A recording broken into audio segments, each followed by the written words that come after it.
ANSA. What do the letters stand for? Are they just another anagram in the alphabet soup of national bureaucracies?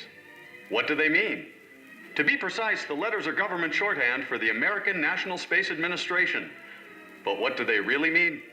ANSA stands for the greatest conglomerate of scientific vision and knowledge in the history of mankind. Nothing less than that.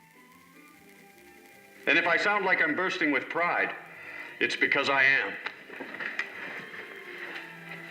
We at ANSA have come a long way in 10 years, both figuratively and literally. From a science fiction dream in the fertile imagination of Chairman Dr. Otto Hasslein, the program quickly progressed to the first manned spacecraft to orbit the Earth.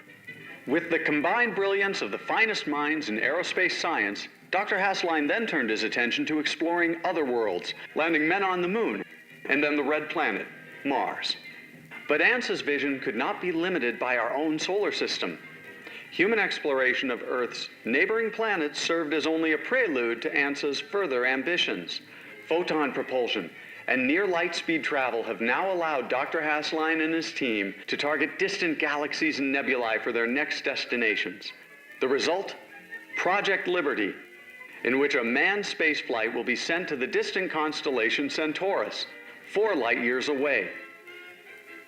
The purpose of the mission is a selfless one: to increase the knowledge of man for yet-to-be-born generations. This is the Liberty One, a winged chariot that will propel man into the greatest adventure ever conceived. Built to withstand the pressures of near-light-speed travel, the Liberty represents the technological crown jewel of the ANSA fleet. After a 5-year series of exhaustive tests and prototypes, the ANSA team are confident that it is ready to carve its place in the annals of history. Like a shooting star, the Liberty will slice through space at velocities approaching the speed of light. Dr. Hasslein discovered that under this circumstance, time dilates. The astronauts aboard the ship will age only 18 months, while 2,000 years will have elapsed on Earth. ANSA's Life Science Group have created the means for chemically inducing human hibernation aboard the spacecraft. The astronauts will sleep inside hermetically sealed pods in suspended animation during what for them will be a 4-year flight. Of course, this means that these brave space pioneers can never return to the world they knew. They will be leaving everything and everybody behind, never to see them again. After their successful voyage, the world to which they return will undoubtedly be very different. Colonel George Taylor leads the team into space, West Point graduate, class of '41, ace fighter pilot in both World War II and the Korean War. Colonel Taylor became the first candidate of ANSA's elite astronaut corps.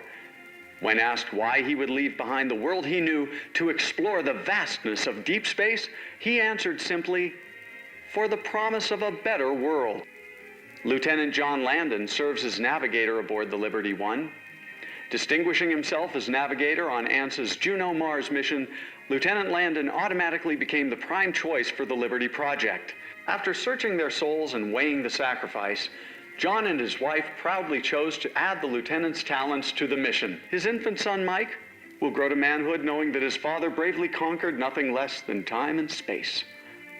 Lieutenant Thomas Dodge serves as head science officer. At the relatively young age of 35, Lieutenant Dodge exhibits the vision of a man with twice his years. He admits yearning to find intelligent life at the crew's ultimate destination, a dream he has often discussed as professor of organic chemistry at Annapolis. Lieutenant Marianne Stewart, 33, is both a career astronaut and a respected biological researcher. A veteran of ANSA's Apollo and Juno space programs, she brings experience, curiosity, and old-fashioned guts to the team. 2 first alternates round out the crew, Brent, 34, and Colonel Skipper Donovan, 38. Of course, as we bid farewell to our colleagues, the parting will be bittersweet. We wish them Godspeed, and we envy the unimaginable wonders they will encounter. We also realize that for us, it is a final goodbye. They are embarking on a journey that we cannot share. We can only imagine the wonders they will bring back to relatives as distant as the stars themselves. Late one night, Dr. Hasslein sat alone at his desk, the last to leave the ANSA building, and his mind drifted from equations and graphs to the human adventure about to begin. The sadness of sacrifice and the thrill of discovery filled his imagination as he grappled with his feelings. Something of an amateur poet. He picked up a pen and wrote some words on the back of an envelope, and those words have become a motto and a prayer for the Liberty Project and its intrepid explorers. To the distant reaches climb, far beyond space, far beyond time.